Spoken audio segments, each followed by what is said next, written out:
कोल्हापुरात एकनाथ शिंदेंची आभार सभा पार पडली। यावेळी लाडक्या बहिणींना 1500 देऊन थांबणार नाही, आम्ही दिलेला शब्द पाळणार असे एकनाथ शिंदे म्हणाले।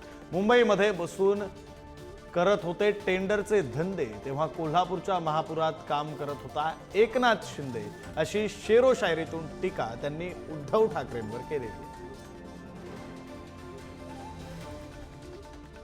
आज कोल्हापुरामध्ये एकनाथ शिंदे, उपमुख्यमंत्री एकनाथ शिंदे यांची आभार सभा पार पडली।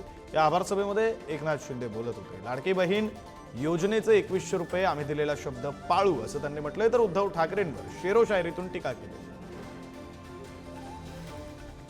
आम्ही सोन्याचा चमचा घेऊन जन्माला आलो नसलो तरी सुद्धा तुमच्या या सर्व महाराष्ट्रातल्या तमाम जनतेच्या आयुष्यामध्ये, जीवनामध्ये सोन्याचे दिवस मात्र आणण्यासाठी आमचा जन्म झालेला आहे।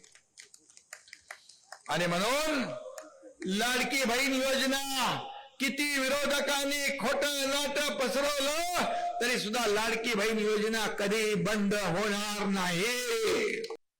मी आपल्याला एवढंच सांगतो की या कोल्हापूरमध्ये मी जेव्हा महापुरात आलो होतो, मुंबईमध्ये बसून काही जण करत होते टेंडरचे धंदे, तेव्हा कोल्हापूरच्या महापुरात उतरला होता तुमचा एकनाथ शिंदे। मला आठवतंय तिथं बरेच लोक आहे, आम्ही कुठलाही महापुराचा विचार न करता लोकांचे जीव वाचवण्यासाठी या ठिकाणी थांबलो।